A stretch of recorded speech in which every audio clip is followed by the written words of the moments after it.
Hey guys, Meth here, and today I am back for day number 5 of r/SupernovaRevenge. And for these last 3 subreddits, I'm not going to be doing as many episodes. I'm only going to be doing 3 episodes a week because I was able to scroll through all of SupernovaRevenge in like very few. Like, I would show you, but I don't really have the time to show you. So this month is only going to have 14 episodes. The next month will only have 12, and the month after that will only have 12 as well. However, I got 3 stories lined up for today, so let's just get right into them. You try and end my life? Let me make sure you wish yours was. I have wanted to post this here for a while, but I only just got the true best ending. I apologize if this is a bit long. Backstory. I am super allergic to aerosols and perfumes commonly used in spray cans of cologne, to the point I go to anaphylactic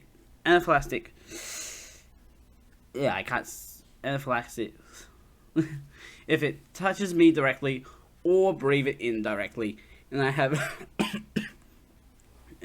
had several close calls. I am also mildly autistic and used to be rather nerdy and antisocial, making me the perfect target for all the a-holes out there. Now for the story. I was in math class right after I had learnt I was allergic to cologne. This being junior high, this was actually a pretty major problem, because I couldn't even change in the locker rooms most days. Of course, I had several people in my class that were absolute jerks to me, and that particular day, the miscreants were messing around with a bottle of Axe body spray. One was running around, in the middle of class no less, spraying people with it. I wasn't too bothered at first. I just put my jacket over my head to keep out anything that got too close. Then the guy, we'll call him Dick for comedic reasons, sprayed the girl right across from me. I had to quickly ask to leave the room, which my math teacher begrudgingly agreed to after my nose started to bleed and I was visibly getting hives on my face and arms.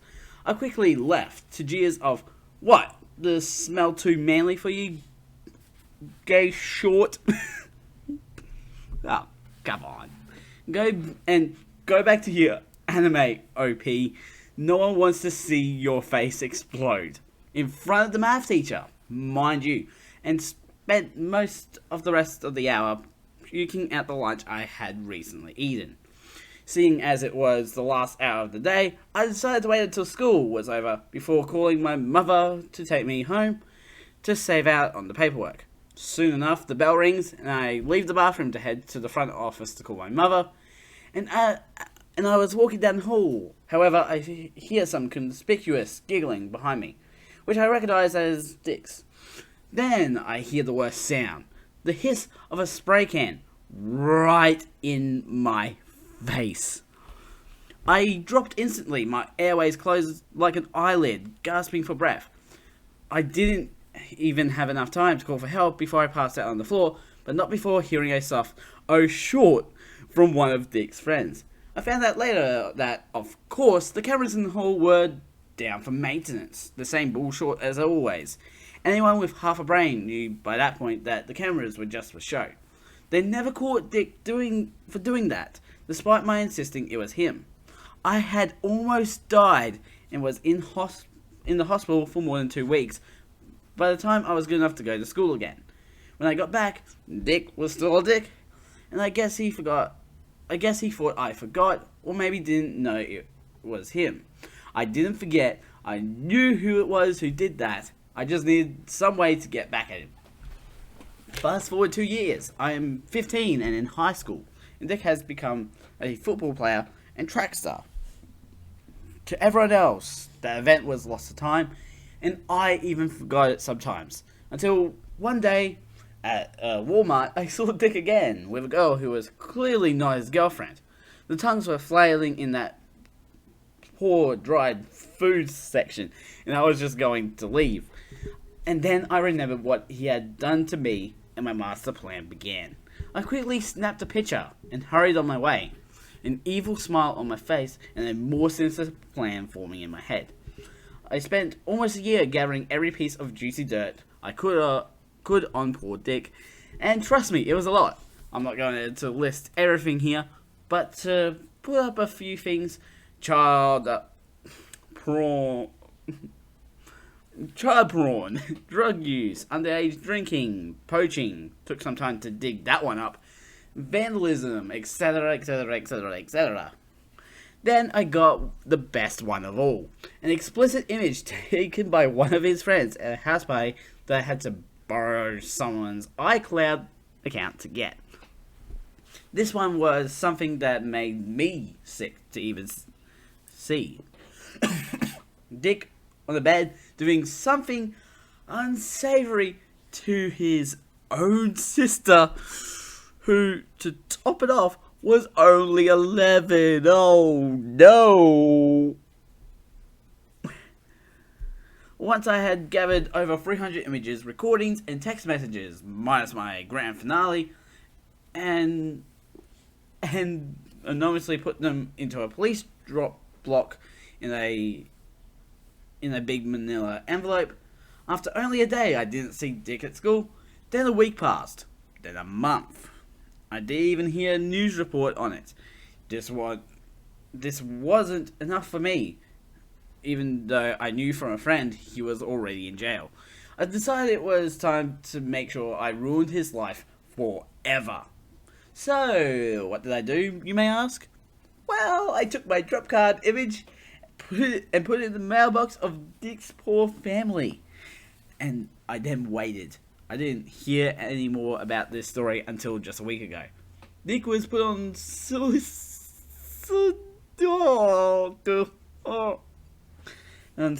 watch after attempting to strangle himself with bed sheets. Jeez. Maybe this might seem more like r/nuclear revenge, but I decided after much thought that it belonged here instead, as he did almost kill me, and I just went above and beyond. But if I get enough requests, I might put it there. TLDR, kid always kills me with cologne. I make him wish he were dead with life in prison. Jeez.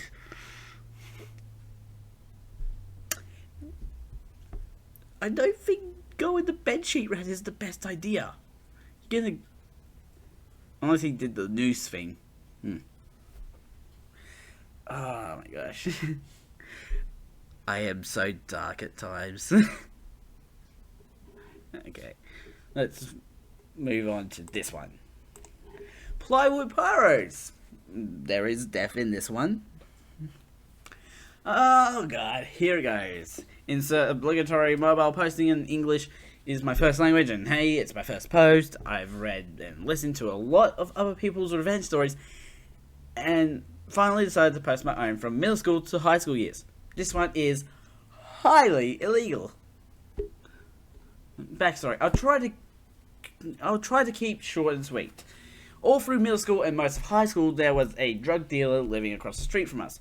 I was a kid who kept to himself that also had a lot of tendencies, mainly the destructive ones. I also had a handful of friends like this as well. We lived not too far into the country, but close enough to a city to drive 20 to 30 minutes to Walmart.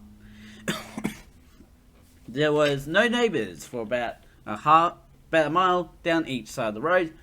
We lived atop a slope, so you could roll a Swiss ball into someone's house and most likely cause a fence to collapse. So, onto the story. The drug dealer moved in while I was in middle school, and within a month there was a line of cars parked outside, presumably people coming to buy dope. Being in a trash middle school, every kid sold some kind of illegal substance, so that was the school I was in.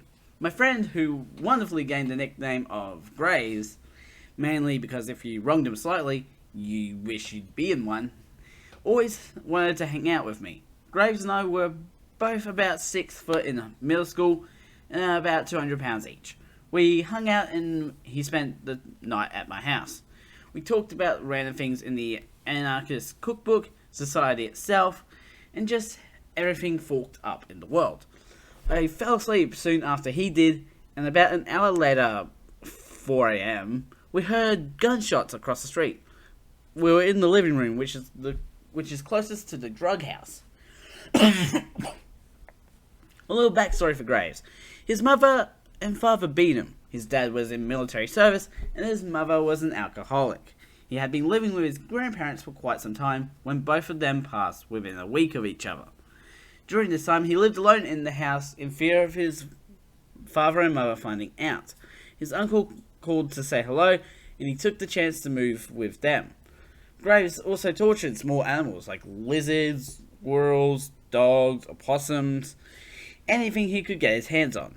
Pretty much how society views bullies. Graves was also a single child and was respected by his uncle either out of fear or just being a nice fucking dude. Anyways, the gunshots. The window shattered all across the floor as Graves and I trampled over furniture, bags of chips, broken glass, and soda cans to get out of the living room. My immediate thoughts were, am I going to fucking die? Have I been shot? I had not realized there was glass sticking to my feet. My dad was already up and poking his head out the window with a rifle. We called the cops, and tires screeched as they pulled into a driveway. We were questioned and showed them the windows, bullet holes in the wall, and the likes of that. At this point, they had already surrounded my neighbour's house. They questioned him, couldn't find a gun despite the many holes in his walls as well, and they saw enough drugs for possession of meth. Graves, my dad, and I all celebrated, but later turned into, wait, what the fuck? Because he had returned no less than 6 months later. Graves and I were confused and angry. We could see it in each other's eyes. We already knew what we had to do, especially since they put a hole in my car that I had been saving since I was 10. A Toyota 1987. Think initial D. Yeah, yes. I know what you're talking about. I loved that car, mainly because me and my dad had been fixing it for 3 years, and it was fun as hell to drive. I also love older cars, especially G-body cars, our Camaros. Other damages included were the windows, walls, paint for my car alongside bodywork to bang out a dent, a small wiring fix, drywall pieces, and spackle. Do you know how many fields I had to fucking mow for this goddamn car? Aside from this shooting incident, the dealers frequently went onto our property, stole things, and were chased by my angry shotgun-wielding father. Dealers also tried breaking into the house, my dad's truck, my car, our sheds, the list goes on and on and on. They also tried setting fire to our yard using gasoline. Why? Now, my dad is usually a level-headed guy, but he knew something was up with us. Graves started coming over more. I was spending more time with him on the phone, the usual. This went on sporadically for about a year or so. One day, my dad pressured Graves and I until we told him our plans. What do you know?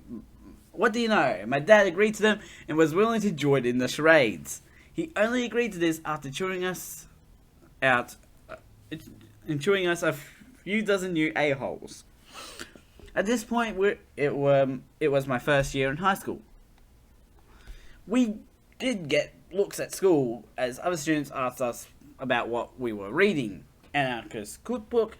Teachers asked us if everything was alright, as I seemed somewhat panicky the next day. Security brought me into the office to speak with a counsellor, which I pretty much just told them to fork off and was given detention. Summer had just begun, so I skipped detention. Fork it, I'm going to high school next year anyways. This would be perfect. So the plans were as followed in a loose order.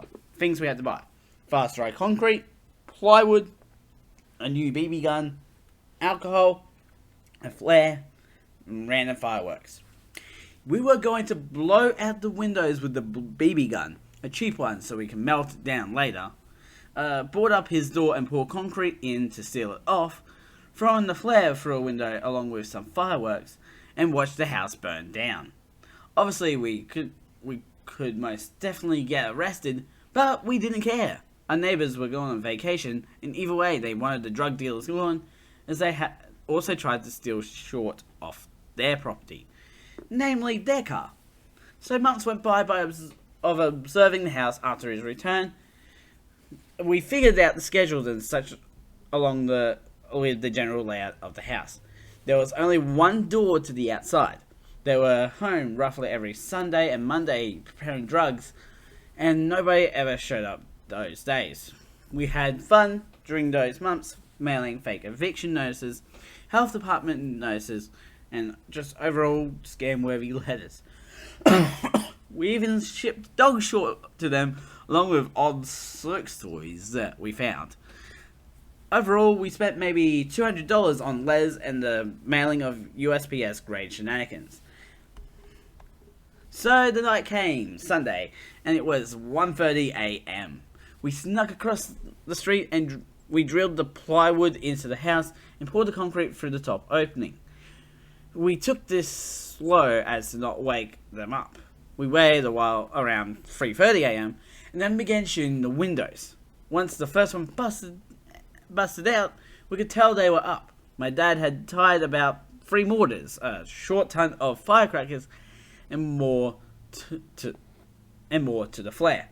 There was a gallon jug of gasoline oil mix to speed things up. This was also tied to the flare, making it look like a Mad Max level incident. We lit the flare and then chucked it through the window. The fireworks began and you could hear the screams. Graves was still shooting them as they tried to find a non-broken window to crawl out of. They tried to open the door. Door wouldn't move. Either way, if it hadn't have dried, there was still a plywood board there. I could still hear the screams as the fire soon set to a lot of other things in the house. We started our own fire to melt the plastic off the BB gun and then beat it with hammers to deform the metal so it looked like a broken pipe. About 50 minutes later, the fire department arrived, but it was too late. The screaming had already stopped, the concrete slab of a door had exploded from all the air bubbles in it, and the materials they had used burnt up. And finally, the explosions from not just our beginning fireworks, but from their lab setup. After 20 minutes, the house was put out, and not much of it remained. Now, I'm not sure if they died from its asphyxiation, via the smoke, drug overdose, burning, or something else, but I really hope it was the burning. The police did not rule it as arson as they found syringes and other drug lab related materials in one of the back sheds. We should have set fire to that as well. We were questioned. Graves and I were panicked and basically said we woke up when they were screaming, and soon after the fire department arrived. My dad had said something along the lines of us, but added that they were dealers. Honestly, I'm fairly certain the cops just absolutely hated this man. They didn't take kindly to dealers or users. We have since moved to a much nicer neighbourhood, despite living near a main road. I keep in contact with Graves. He's moving here soon. I currently love my new neighbours except one. Side note to the lunacy. Where did we get this book? My grandfather was in Vietnam as a pilot. He never really told us about it, as he would get tremors and shake whenever he talked for more than 5 minutes. My grandfather was also an avid reader and had many friends that died in the war. He had a large collection of books related to Vietnam, including the Anarchist Cookbook and many others, about 23. He read these to calm himself down and get an understanding of what happened alongside the views of many others. This did make his PTSD worse on occasion, but after finishing his large collection of books, PTSD was a very minute problem. He died years later, a happy man from heart failure. Rip Gramps. My grandfather, when he was still alive, always laughed with my father. He was a level-headed man in a twisted way. If someone peeved him off somewhere, he would pour sugar in their gas tank or just key their car. He always kept a glass container with sugar in it for this reason. I thought he just liked sugar. Now, a reflection of this. Yeah, it probably wasn't the smartest thing to do, but we were young and dumb. My dad hasn't told anyone about this, and we keep it on the low. I honestly have not changed since the incident, and neither has my dad. Graves, on the other hand, probably jerked off the night after to the screens. That's wrong. I do have more stories to share in this subreddit alongside pro, nuclear, and petty revenge. TLDR, dealer shoots at our windows, we retaliate with a firebomb and concrete doors.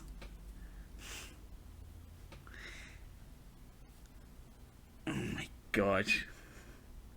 I'm not going to bother reading the edits, because that was a long story just in of itself. But, jeez. Just concreted a door shut, and then burnt the house down. Like, yes, that is highly illegal to do, but I guess if you're stopping someone else, is it really wrong? Like, if you're putting an end to a drug dealer situation, is it wrong to do? Still, yeah. I'm gonna have to end this episode here because that was a long story. I'm gonna have to save the other one for tomorrow, I guess. Links will be in the description to my main channel and also the second channel that you're on right now with links to the playlist in the last episode. Go check them out. Don't forget to subscribe and hit the notification bell so you know when the next video comes out. A ding, a ding. I'm the Mad Scientist. Mad Scientist out.